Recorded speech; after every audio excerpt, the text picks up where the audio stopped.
ኢንቨስትመንት የግል ድርጅት መስራችና ባለቤቶች የሆኑት ዳንኤል ዮሐንስ ኢየሱስና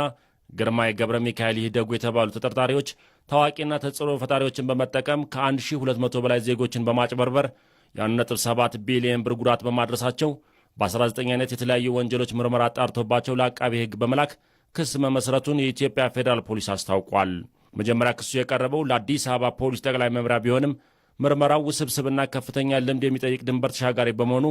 በተደራጀ መልኩ መጣራት ስላለበት ጉዳዩን ወደ ኢትዮጵያ ፌዴራል ፖሊስ በማምጣት ምርመራው በስፋት ሲጣራ መቆየቱን ፖሊስ ገልጿል። ተጠርጣሪ ዳንኤል ዮሐንስ ላይ ክስ ተመስርቶበት ማረሚያ ቤት ሆኖ ክሱን እንዲከታተል መደረጉና ተጠርጣሪ ግርማይ ገብረ ሚካኤልን ደግሞ በቁጥጥር ስር ለማዋል ክትትል እያደረገ መሆኑን የገለጸው የኢትዮጵያ ፌዴራል ፖሊስ ግርማይ ገብረ ሚካኤል የተባለው ግለሰብ ከዚህ ቀደም እንደ አውሮፓውያን አቆጣጠር በ2010 የደቡብ አፍሪካ የዓለም እግር ኳስ ሻምፒዮና ወቅት አስካሉ ካን በተባለ ድርጅት ስም ወደ ደቡብ አፍሪካ ሄዳችሁ የዓለም ዋንጫ እንድትመለከቱ አድርጋለሁ በማለት ዜጎችን አጭበርብሮ በሚሊዮኖች የሚቆጠር ገንዘብ ካሰባሰበ በኋላ ተደብቆ ከሀገር በመውጣቱ የኢትዮጵያ ፌዴራል ፖሊስ ከኢንተርፖል ጋር በመተባበር ባደረገው ጠንካራ ክትትል ከተደበቀበት ሀገር ወደ ኢትዮጵያ እንዲመለስ አድርጎ በሕግ አግባብ ተጠያቂ እንዲሆን ማድረጉን የወንጀል ሪከርዱ እንደሚያመለክት አስረድቷል። ሁለቱ ተጠርጣሪዎች ተጎጂዎችን 50 በመቶ ቅድመ ክፍያ 950 ሺህ ብር በማስከፈል በ90 ቀናት ውስጥ የመኪና ባለቤት እንደሚያደርጓቸውና ቀሪ 950 ሺህ ብር ደግሞ ያለ ወለድ በ5 ዓመት ተከፍሎ የሚያልቅ የባንክ ብድር እንደሚያመቻቹላቸው በመግለጽ ዜጎችን በማጭበርበር ክፍያውን እንዲፈጽሙ አድርገዋል ሲል የኢትዮጵያ ፌዴራል ፖሊስ ገልጿል። ተጠርጣሪዎቹ ህብረተሰቡን በማሳመን 148 መኪኖች ከጅቡቲ በማስገባት 100 መኪኖች ለተወሰኑ ግለሰቦች እንዲከፋፈል በማድረግና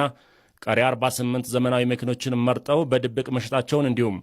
ወደ ሀገር ውስጥ ስለመግባታቸው ምንም አይነት መረጃና ማስረጃ ሳይኖር 350 መኪኖችን ከውጭ እንዳስገቡ በማስመሰል ህብረተሰቡን ሲያጭበረብሩ እንደነበር ፖሊስ በምርመራው አረጋግጧል። በተጨማሪም በጅቡቲ ወደብ ምንም አይነት መኪና ሳይኖር 400 መኪኖች ጅቡቲ ወደብ ላይ እንደቆሙና ወደ ሀገር ውስጥ ለማስገባት በሂደት ላይ እንዳሉ በማስመሰል ለተጎጂዎች ሐሰተኛ መረጃ መስጠታቸውን ፖሊስ ማረጋገጥ ችሏል። በመስቀል አደባባይ ከተለያዩ ቦታዎች መኪኖችን በትውስታ በማሰባሰብ ህዝብን በሚያሳስት መልኩ ድርጅቱ ከውጭ ሀገር ያስገባቸው መኪኖች እንደሆኑ በማስመሰልና የኤሌክትሪክ መኪና አምራች ከሆነው BYD ከተባለ የቻይና ካምፓኒ ጋር ምንም አይነት ውል ሳይኖራቸው ውል እንዳላቸው አድርገው የማጭበርበር ወንጀል ሲፈጽሙ መቆየታቸውን ፖሊስ በምርመራ ደርሽበታለሁ ብሏል። ተጠርጣሪዎቹ በጅቡቲ ውስጥ አልፋ ቲዞ በሚል ስም ድርጅት በማቋቋም BYD ከተባለ የቻይና ካምፓኒ ጋር አብረው ከሚሰራ ሌላ ድርጅት ጋር በመነጋገር 10 በመቶ ቅድመ ክፍያ በመክፈል የመጀመሪያዎቹን 148 መኪኖች ወደ ሀገር ውስጥ አስገብተው እንደነበርና ተጨማሪ 188 መኪኖችን በተመሳሳይ 10 በመቶ ቅድመ ክፍያ ለድርጅቱ በመክፈል መኪኖችን ተረክበው ወደ ሀገር ውስጥ ሳያስገቡ ጅቡቲ ላይ እንዲሸጡ መደረጋቸውንና በአጠቃላይ 336 መኪኖችን 10 በመቶ ጅቡቲ ለሚገኘው የቻይና ድርጅት በመክፈል ወስደው ቀሪ 90 በመቶ ክፍያ ለመፈጸማቸውን የኢትዮጵያ ፌዴራል ፖሊስ ባደረገው ምርመራ ደርሶበታል። ከ1200 በላይ ተጎጂዎችን በማጭበርበር መዝግበው ከእያንዳንዳቸው 1 ሚሊዮን 365 ሺህ ብር መቀበላቸውን ፖሊስ አረጋግጧል። የፊንቴክ ኢንቨስትመንት ድርጅትን ባልተገባና በተጋነነ መልኩ በማስተዋወቅ በሕገወጥ መንገድ ከተሰበሰበው ገንዘብ ተጋሪ በመሆን የተጠረጠሩ ሰለሞን ቦጋለ፣ ሰራዊት ፍቅሬ፣ ዳንኤል ተገኝ፣ አብርሃም ግዛው፣ ይገረም ደጀኔ፣ መንሱር ጀማልና ካሊድ ናስር የተባሉ ታዋቂ አርቲስቶችና የማስታወቂያ ባለሙያዎችን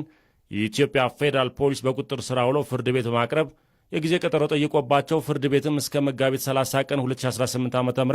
መፍቀዱ ተገልጿል። የኢትዮጵያ ፌዴራል ፖሊስ በማጭበርበርና በሕገወጥ መንገድ የተገኘን ገንዘብ ሕጋዊ አስመስሎ በማቅረብ ወይም መኒ ላውንደሪ እንዲሁም የድንበር ተሻጋሪ ወንጀሎችን ጨምሮ በ19 የወንጀል ጉዳዮች በተጠረጠሩ የፊንቴክ ኢንቨስትመንት ድርጅት መስራቾችና ባለቤቶች እንዲሁም በህብረተሰቡ ዘንድ ያላቸውን ዕውቅናና ተቀባይነት በመጠቀም ሆነ ብለው የተጋነነ ማስታወቂያ በመንገርና በተለያዩ የማኅበራዊ ሚዲያ የሐሰት መረጃዎችን ለህብረተሰቡ በማሰራጨት ዜጎችን እንዲጭበረበሩ በማድረግ በሕገወጥ መንገድ ከተገኘው ገንዘብ እያንዳንዳቸው አሁን ባለው የገበያ ዋጋ 8 ሚሊዮን ብር የሚያወጣ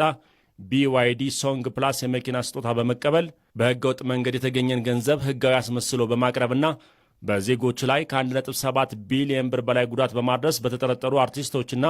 የማስታወቂያ ባለሙያዎች ላይ የጀመረውን ምርመራ አጠናክሮ እንደሚቀጥል አስታውቋል። ይህ ውስብስብ የወንጀል ጉዳይ በተሳካ ሁኔታ ተጣርቶ ክስ እንዲመሰረት ከፖሊስ ጋር በትብብር ለሠራው የፍትህ ሚኒስቴርና በጉዳዩ ላይ መረጃ ሲሰጥ ለነበረው ህብረተሰብ የኢትዮጵያ ፌዴራል ፖሊስ ምስጋና አቅርቧል።